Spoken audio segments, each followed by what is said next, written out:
Setelah sempat reda dikarenakan turunnya hujan, Senin pagi 14 Oktober 2019, kabut asap kembali menyelimuti kota Palembang. Akibat tebalnya kabut asap, kegiatan belajar mengajar di sekolah yang harus dihentikan. Beberapa sekolah di Palembang terpaksa memulangkan para siswa yang terlanjur datang, dikarenakan tidak mendapatkan pengumuman sebelumnya. Wakil Kepala Sekolah SD Negeri 204 Palembang Ngadimin mengatakan, pemulangan siswa yang dilakukan pihak sekolah ini dilakukan setelah menerima pemberitahuan dari pihak Dinas Pendidikan. Pemulangan siswa sendiri dilakukan usai para siswa didata dalam daftar hadir.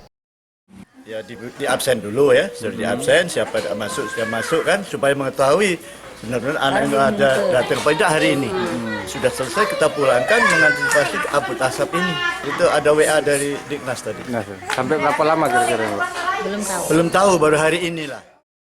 Beberapa siswa yang ditemui mengatakan dengan tebalnya kabut asap ini merasa sangat terganggu karena menyebabkan sesak nafas dan mata perih.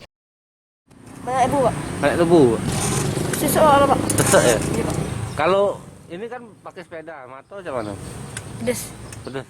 Tidak sekolah, libur. Hari ini libur. Iya. Sampai kapan ya? Besok masuk lagi, katanya tunggu pengumuman.